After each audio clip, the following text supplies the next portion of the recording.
Welcome to Sparkle Narrator. The Elves and the Shoemaker.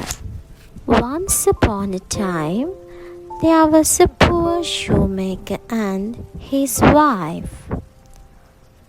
"This is all the leather I have left," said the poor shoemaker. "I can make just one pair of shoes." That night, the shoemaker cut the leather. "I'll make these shoes in the morning," he said.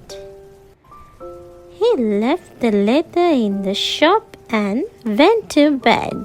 The next morning, the shoemaker came downstairs. To his surprise, the leather had been made into a pair of beautiful shoes. The shoemaker called his wife. "Did you make these shoes?" "No," said his wife. "I didn't make those shoes."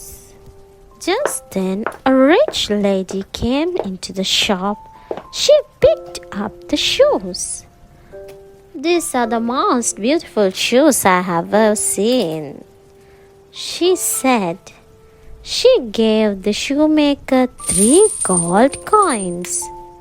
With the money, the shoemaker bought some more leather.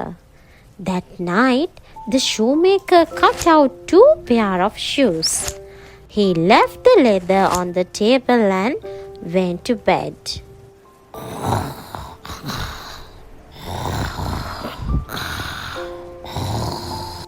In the morning, there were 2 pairs of shoes on the table.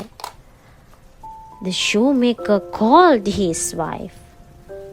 "Did you make these shoes?" "No," said his wife. "I didn't make those shoes." That very morning, a rich man came into the shop.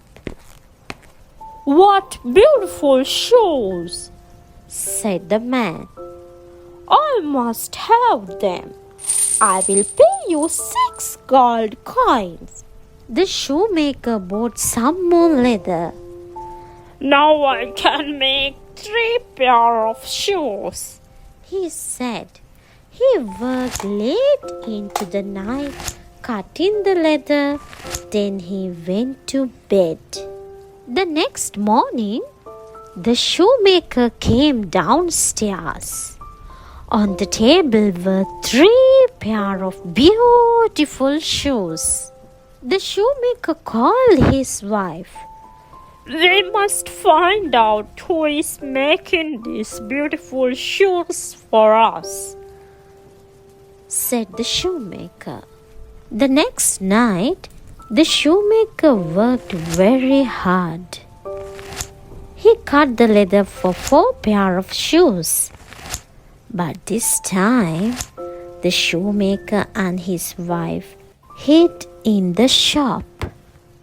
At midnight, the door of the shop opened and in came 2 little elves dressed in rags. They jumped up onto the table and opened their little green bags. The elves stitched and sewed and hammered all night. By morning, they had made 4 pairs of shoes. Then they picked up their bags and ran out of the shop. The shoemaker said to his wife, "The elves have helped us, but how can we help them?" "I know what we can do," said his wife. The shoemaker and his wife worked very hard. They made 2 pairs of little green shoes, some little green clothes, and 2 little green hats. That night, they left the little green shoes, hats, and clothes in the shop. Then they hid again. At midnight, the door of the shop opened and the elves came in. When they saw the little green shoes, the little green clothes, and the little green hats, they were very surprised. They put them on at once. The little elves went on helping the shoemaker and his wife to make beautiful shoes. And the shoemaker and his wife made more clothes for the little elves. And the shoemaker and his wife and the two little elves all lived happily ever after.